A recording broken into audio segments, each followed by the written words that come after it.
सभी विद्यार्थियों और साथियों को मेरा नमस्कार। मैं सभी का आर्य क्लास यूट्यूब चैनल के अंतर्गत बहुत बहुत स्वागत, वेलकम और अभिनंदन करता हूं। डियर स्टूडेंट्स, इससे पहले की क्लास के अंतर्गत हमने जो बात की थी वो हम बात कर रहे हैं पॉलिटिकल थ्योरी एंड कॉन्सेप्ट, राजनीति विज्ञान के जो सिद्धांत है और जो संकल्पना है, राजनीति विज्ञान के सिद्धांत और संकल्पनाओं के संदर्भ में अपन बात कर रहे हैं। तो कल की क्लास में हमने बात की थी कि जो राजनीति है, राजनीति अंग्रेजी भाषा के पॉलिटिक्स शब्द का जो है हिंदी अनुवाद है, जो कि यूनानी भाषा के या ग्रीक भाषा के पोलिस शब्द से बना है, जिसका अर्थ होता है नगर राज्य। देखिए, यूनान में पहले छोटे छोटे नगर राज्यों को जो है नगर राज्य पोलिस के नाम से जाना जाता था। तो राजनीति विज्ञान के जो अध्ययन का जो केंद्र बिंदु है वो नगर राज्य था। और जो है इसके बाद में जो हम बात करें कि राजनीति विज्ञान का अर्थ, परिभाषा और क्षेत्र के संदर्भ में जो है मोस्टली रूप में इसके दो दृष्टिकोण हैं। राजनीति विज्ञान को अध्ययन की सुविधा की दृष्टि से हम जो है इसको मोस्टली रूप में दो भागों में बांटते हैं। एक तो राजनीति विज्ञान का परंपरागत दृष्टिकोण आता है और एक कौन सा आता है, आधुनिक दृष्टिकोण आता है। जैसा कि आप जानते हैं डियर स्टूडेंट्स और साथियों कि राजनीति विज्ञान का जो विकास जो हुआ वो यूनान से प्रारंभ होता है और इसके विकास का जो श्रेय दिया जाता है वो यूनानियों को दिया जाता है, जिसमें मोस्टली रूप में हम बात करें तो अरस्तु और जो है प्लेटो के जो शिष्य थे वो अरस्तु थे। यूनान में 3 गुरु शिष्यों के अमर जो है कथा रही है, जिसमें सबसे पहले सुकरात, और देखिए सुकरात के बाद में जो आते हैं वो सुकरात का जो शिष्य था वो प्लेटो था, और प्लेटो का शिष्य कौन बनता है, अरस्तु। और अरस्तु का जो शिष्य था वो सिकंदर था, लेकिन सिकंदर एक राजनीतिज्ञ नहीं बन पाया बल्कि एक महान शासक बन गया। ठीक है, तो हम परंपरागत दृष्टिकोण के हमने कल बात की थी, और परंपरागत दृष्टिकोण के प्रमुख रूप से हमने ये देखा था कि परंपरागत दृष्टिकोण के अध्ययन के विषय कि राजनीति को किससे रिलेटेड मानते हैं, और इसके जो प्रमुख समर्थक थे उन विद्वानों के संदर्भ में आपने चर्चा की थी। और जो परंपरागत जो दृष्टिकोण है, परंपरागत दृष्टिकोण देखिए इसको शास्त्रीय दृष्टिकोण, पहला जो दृष्टिकोण है परंपरागत दृष्टिकोण, जिसको शास्त्रीय दृष्टिकोण के नाम से जाना जाता है, और जो दूसरा दृष्टिकोण आता है उसको आधुनिक दृष्टिकोण या समकालीन दृष्टिकोण के नाम से जानते हैं। ठीक है, तो हमने देखा था कि जो परंपरागत दृष्टिकोण है इसका समय देखा था आपने, एक बार रिवाइज कर लेते हैं। परंपरागत दृष्टिकोण और जो परंपरागत जो दृष्टिकोण है इसका जो समय जो हमने माना था जो है छठी शताब्दी से लेकर के और जो है छठी शताब्दी से लेकर और मोस्टली रूप में जो है द्वितीय विश्व युद्ध तक, छठी शताब्दी से लेकर के और द्वितीय विश्व युद्ध तक जो है जो समय माना जाता है वो परंपरागत दृष्टिकोण के अंतर्गत जो है इसका जो समय है वो द्वितीय विश्व युद्ध तक। ठीक है, द्वितीय विश्व युद्ध तक ये कौन से दृष्टिकोण का समय माना गया है, ये परंपरागत दृष्टिकोण का। ठीक है, उसके बाद में जो है हमने देखा था अध्ययन के विषय। इस परंपरागत दृष्टिकोण के जो अध्ययन के जो विषय थे मोस्टली रूप में कि एक तो जो है राज्य का अध्ययन, किसका अध्ययन, एक तो राज्य का अध्ययन। ठीक है, इसके अलावा जो है सरकार का अध्ययन, इसके अलावा राज्य व सरकार का अध्ययन, राज्य व सरकार का अध्ययन। इसके अलावा बात करें तो इसके अलावा ये जो अध्ययन का जो विषय मानते हैं परंपरागत दृष्टिकोण के प्रमुख जो समर्थक है, राज्य सरकार व मानवीय तथ्यों का अध्ययन, राज्य सरकार व मानवीय तथ्यों का अध्ययन, राज्य सरकार व मानवीय तथ्यों का अध्ययन। ठीक है, ये इनके अध्ययन के विषय हैं। और इसके प्रमुख समर्थकों की हम बात करें तो जो अध्ययन करता है राज्य के अध्ययनकर्ता के रूप में, किसके अध्ययनकर्ता के रूप में, राज्य के अध्ययनकर्ता के संदर्भ में हम बात करें तो मोस्टली रूप में जो है गार्नर आता है। और गार्नर ने कहा है कि राजनीति विज्ञान का जो प्रारंभ और जो अंत होता है किसके साथ होता है, राज्य के साथ होता है। ठीक है, इसके अलावा जो है गार्नर है, गेटेल है, ब्लेंसली है, लेविस, ये राज्य के अध्ययन के रूप में देखते हैं, और सरकार के अध्ययन के रूप में सीले, लिकोक, इसके अलावा स्टीफन, राज्य व सरकार का अध्ययन करने वाले विचारक Gilchrist, Paul Janet, डिमॉक, Willoughby, Laski और गेटेल, तथा राज्य सरकार और मानवीय तत्वों का अध्ययन करने वाला जो विद्वान है वो लास्की, और आते हैं हरमन हेलर। ठीक है, राज्य सरकार और मानवीय तत्वों का अध्ययन करने वाला जो विद्वान है वो लास्की, और कौन आते हैं, हरमन हेलर आते हैं। ठीक है। तो इसके अलावा हमने बात की थी, जैसे महत्वपूर्ण कॉर्ड्स के संदर्भ में देखा था, कथनों के बारे में देखा था, जिसमें ब्लंसली कहता है कि राजनीति विज्ञान वह विज्ञान है जिसका संबंध राज्य से है और वह यह समझने का प्रयत्न करता है कि राज्य के आधारभूत तत्व क्या है, उसका स्वरूप क्या है और उसके किन किन रूपों में अभिव्यक्ति होती है। ठीक है। तो डियर स्टूडेंट्स, जो राज्य हैं, देखिए राज्य के संदर्भ में अपन ने राज्य की संकल्पना के बारे में हमारी जो है पहली क्लास हो चुकी है, वो वहां पे आप जो है देख सकते हैं। जो राज्य है, राज्य का मतलब क्या होता है और राज्य का जो विकास है, उसके विकास के जो राज्य के विकास के प्रमुख जो थ्योरीज हैं, सिद्धांत, उनके संदर्भ में वहां पे जो है एक्सप्लेनेशन उसका जो है किया गया है। तो वहां पे आप जो है उसको उस क्लास में पढ़ सकते हैं। ठीक है। तो राज्य जो होता है, फिर भी मैं बता दूं कि राज्य वर्तमान समय में राज्य के जो है 4 निर्धारक तत्व माने गए हैं, जिसमें जनसंख्या आती है, निश्चित भूभाग आता है, सरकार आती है और क्या आती है, संप्रभुता आती है। ठीक है। तो जिसमें जो सरकार है, सरकार जो होती है वो राज्य के लक्ष्य और उद्देश्यों को क्या करती है, पूरा करती है। और सरकार 3 अंगों से मिलकर के बनती है, एक व्यवस्थापिका, कार्यपालिका और जो है कौन सा, न्यायपालिका। ठीक है। तो यहां तक हमने बात की थी। इसके बाद में जो है इसका अध्ययन का क्षेत्र देखा था परंपरागत दृष्टिकोण के आधार पर, जिसमें विद्वानों ने इसके अलग अलग भागों में बांटा था अध्ययन क्षेत्र को। जैसा कि गार्डनर ने राजनीति विज्ञान को 3 क्षेत्रों में बांटा था। ठीक है। राजनीति विज्ञान के जो अध्ययन क्षेत्र है उसको गार्डनर कितने क्षेत्रों में बांटते हैं, 3 क्षेत्रों में बांटते हैं। कि एक तो राज्य की प्रकृति, उत्पत्ति और खोज, राजनीतिक संस्थाओं के स्वरूप का इतिहास और गवेषणा, और उक्त खोज और गवेषणा के आधार पर राजनीतिक विकास का क्या लगाना, अनुमान लगाना। गेटेल ने भी जो है 3 बातों को शामिल किया है। राज्य की उत्पत्ति, राजनीतिक संस्थाओं सिद्धांतों का विकास, विद्यमान राजनीतिक संस्थाओं के सिद्धांतों का अध्ययन, राज्य के भावी स्वरूप का अध्ययन। ठीक है। और ब्लंसली ने भी कितने भागों में बांटा था, 3 में।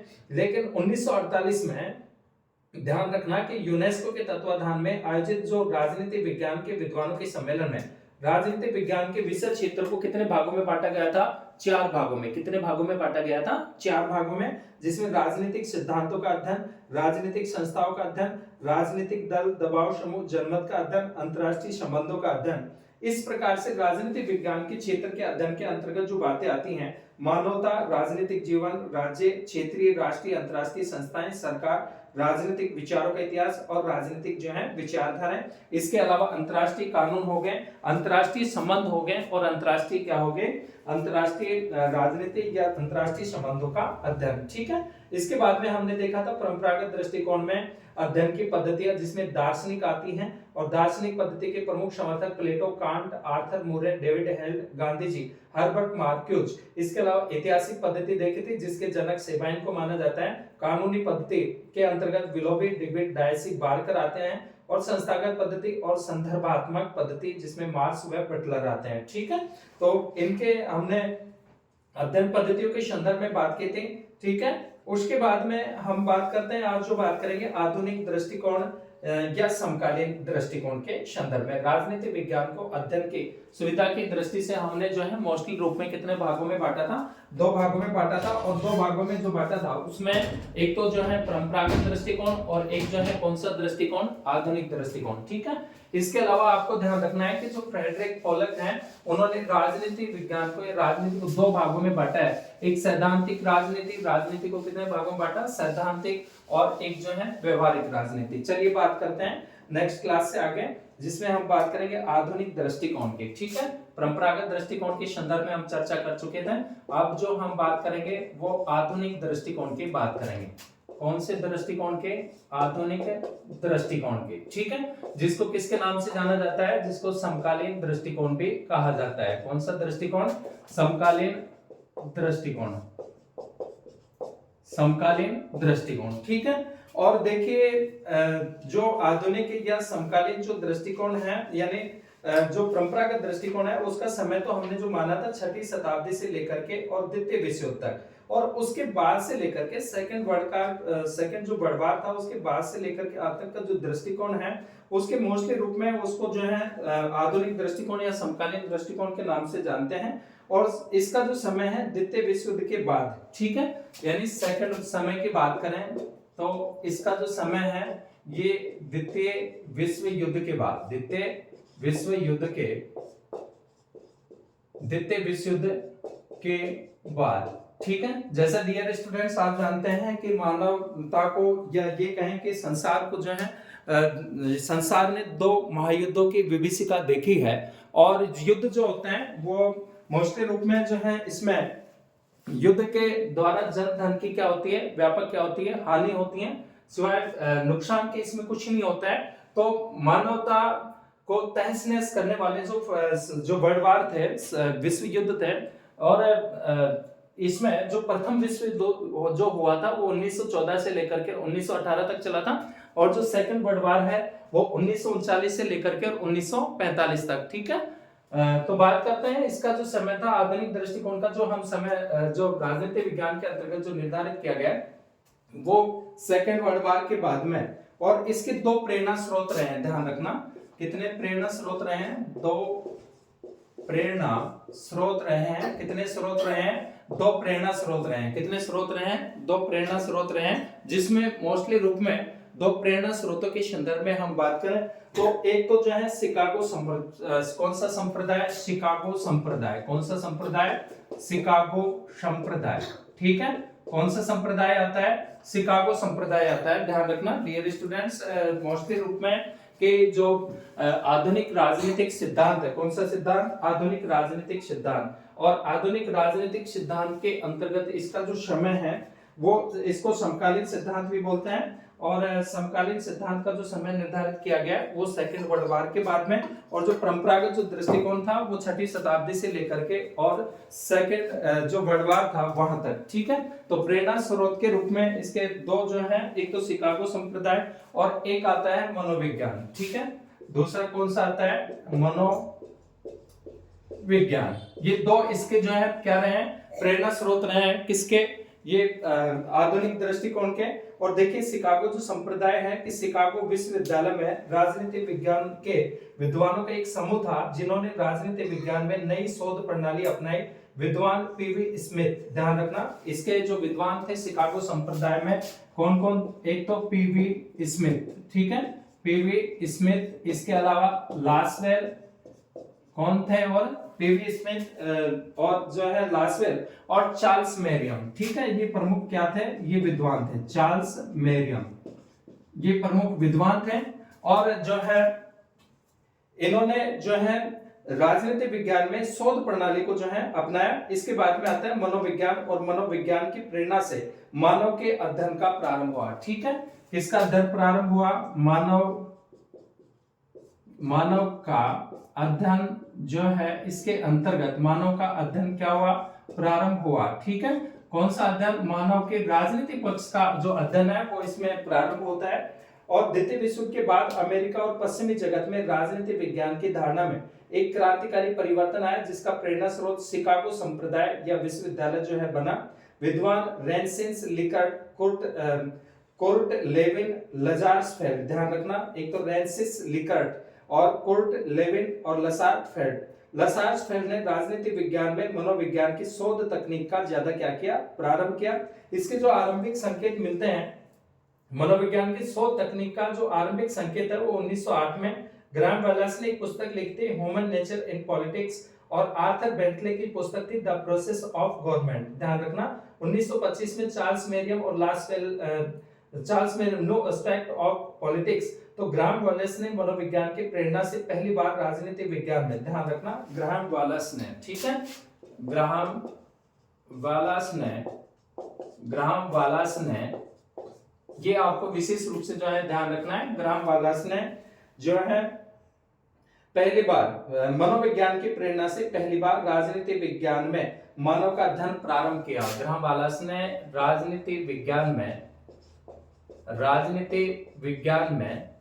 पहली बार मानव का अध्ययन जो है प्रारंभ किया। ठीक है, पहली बार मानव का अध्ययन जो प्रारंभ किया मनोविज्ञान की प्रेरणा से, वो किसने प्रारंभ किया था? ग्राहम वेल्स ने। किसने प्रारंभ किया था? ग्राहम वेल्स ने। ये आपको जो है विशेष रूप से जो है ध्यान रखना है, किसके प्रेरणा से? मनोविज्ञान। देखिए हम बात कर रहे हैं राजनीति विज्ञान का जो आधुनिक दृष्टिकोण है, परंपरागत दृष्टिकोण की हम बात कर चुके हैं और परंपरागत दृष्टिकोण का समय देख चुके हैं। इसके अलावा परंपरागत जो दृष्टिकोण है उसमें जो है राजनीतिक विज्ञान की जो विषय वस्तु है इससे रिलेटेड मानते हैं उसके संदर्भ में बात कर चुके हैं और उसके प्रमुख समर्थक या विद्वानों की बात कर चुके हैं और परंपरागत दृष्टिकोण के आधार पर राजनीतिक विज्ञान का क्षेत्र देख चुके हैं। अब अपन बात करें आधुनिक दृष्टिकोण की या समकालीन दृष्टिकोण की, जो कि सेकंड वर्ल्ड वॉर के बाद में आता है। और देखिए इसका समय द्वितीय विश्व युद्ध के बाद इसके दो प्रेरणा स्रोत रहे हैं, शिकागो संप्रदाय और एक मनोविज्ञान। शिकागो संप्रदाय जो है मोस्टली रूप में इसमें विद्वान थे PV Smith, Lasswell, Charles Merriam. और मनोविज्ञान जो है मनोविज्ञान के अंतर्गत प्रमुख रूप से के इसकी प्रेरणा से मानव के अध्ययन का प्रारंभ हुआ और इसके जो विद्वान थे लेंसिस, लिकर्ट, कुर्ट लेविन, लसार्स फेर और लसार्स फेर ने राजनीतिक विज्ञान में मनोविज्ञान की शोध तकनीक का ज्यादा क्या किया है, प्रयोग किया है। इसके अलावा ग्रहम वॉलस ने राजनीतिक विज्ञान में पहली बार मानव का अध्ययन क्या किया, प्रारंभ किया। और जबकि आर्थर बेंटले ने समाजशास्त्र की प्रेरणा से समूह का अध्ययन प्रारंभ किया।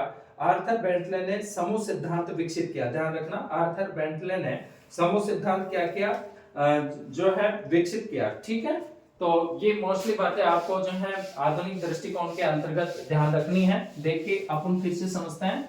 बात कर रहे हैं हम राजनीतिक विज्ञान का अर्थ, परिभाषा और क्षेत्र के संदर्भ में या राजनीतिक विज्ञान को अध्ययन की सुविधा की दृष्टि से कितने भागों में बांटा गया है, दो भागों में। ठीक है, कितने भागों में बांटा गया है, दो भागों में। बात कर रहे हैं अपन किसके, आधुनिक दृष्टिकोण के। राजनीतिक विज्ञान का कौन सा दृष्टिकोण, आधुनिक दृष्टिकोण। ठीक है, कौन से दृष्टिकोण की बात कर रहे हैं अपन, आधुनिक दृष्टिकोण की बात कर रहे हैं। राजनीतिक विज्ञान का जो राजनीतिक विज्ञान के अध्ययन को आपने दो भागों में बांटा है, एक परंपरागत दृष्टिकोण, एक जो है आधुनिक दृष्टिकोण। आधुनिक दृष्टिकोण में एक तो जो है सबसे पहले जो है आधुनिक दृष्टिकोण का अपन जो देख रहे हैं, एक तो जो है इसके अंतर्गत जो है अपन बात कर रहे हैं, एक तो इसका जो समय है, आधुनिक दृष्टिकोण का समय। ठीक है, इसके अलावा इसकी विषय वस्तु, आधुनिक दृष्टिकोण की विषय वस्तु। ठीक है, आधुनिक दृष्टिकोण की विषय वस्तु और मोस्टली रूप में जो है अध्ययनकर्ता के रूप में देखेंगे अपन। फिर इसके जो है अध्ययनकर्ता कौन कौन है, अध्ययनकर्ता।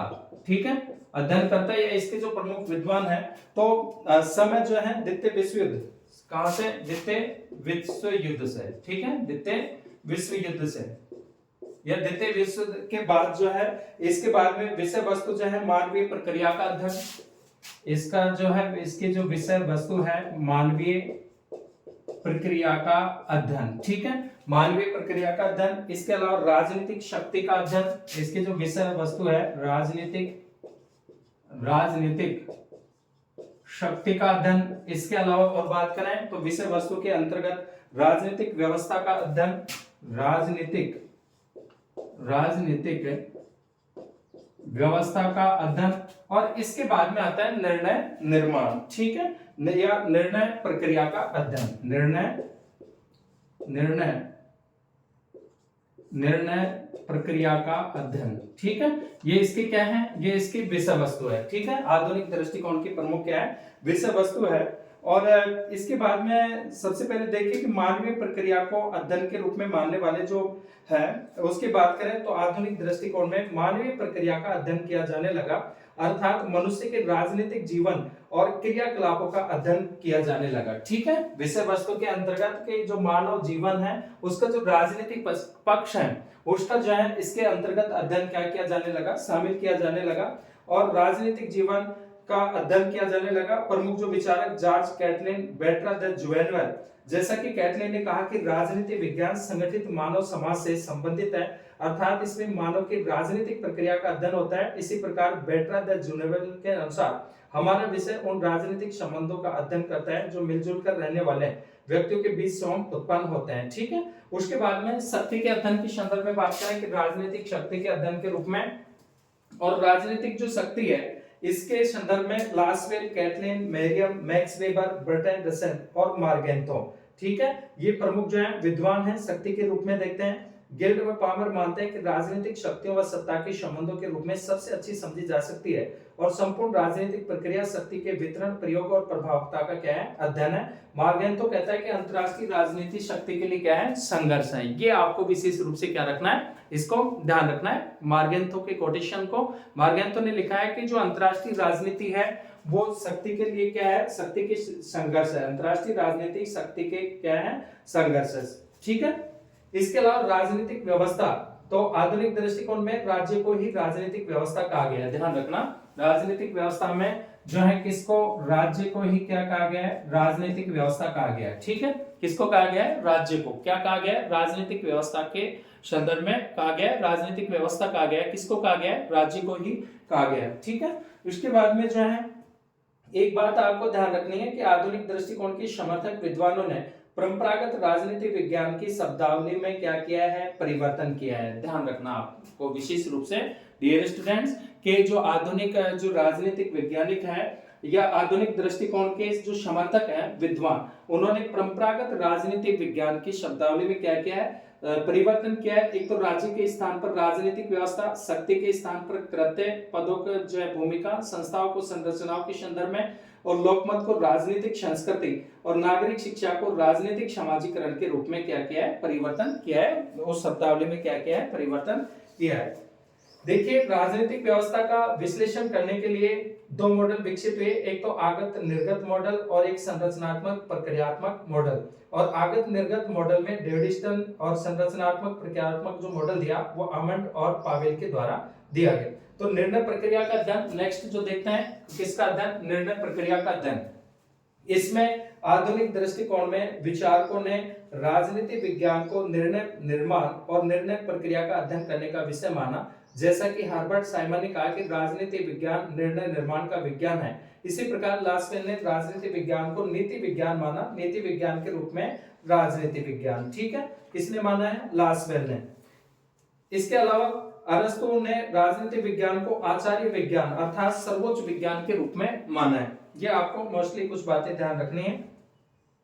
और कैटलिन ने समाज शास्त्र के रूप में राजनीति विज्ञान माना और पीटर विच ने समाज विज्ञान के रूप में राजनीति माना। आधुनिक दृष्टिकोण की जब हम अध्ययन पद्धति देखते हैं तो एक तो व्यवहारवाद, ठीक है, अध्ययन पद्धतियों की बात करें तो इसकी जो अध्ययन पद्धति है प्रमुख रूप से जो है कौन कौन सी है, एक तो व्यवहारवाद, कौन से, व्यवहारवाद, ठीक है। और जो व्यवहारवाद था वो देखिए, व्यवहारवाद जो परंपरागत दृष्टिकोण में जो खामियां रह गई थी, त्रुटियां रह गई थी, उनके विरुद्ध जो आंदोलन चला उसको व्यवहारवाद के नाम से जाना जाता है। और व्यवहारवाद के विरुद्ध जो आंदोलन चला उसको उत्तर व्यवहारवाद के नाम से जाना जाता है। तो दोनों ही जो है व्यवहारवाद आधुनिक दृष्टिकोण की अध्ययन पद्धतियां रही हैं। कौन कौन सी, एक तो व्यवहारवाद, इसके बाद में उत्तर व्यवहारवाद, उत्तर व्यवहारवाद, ठीक है। और इसके अलावा जो है प्रणाली विश्लेषण, जिसमें आगत निर्गत मॉडल, संरचनात्मक प्रक्रियात्मक मॉडल, संप्रेषण सिद्धांत, अंतर अनुशासनात्मक पद्धति, मार्क्सवादी और निर्णय निर्माण सिद्धांत, ठीक है।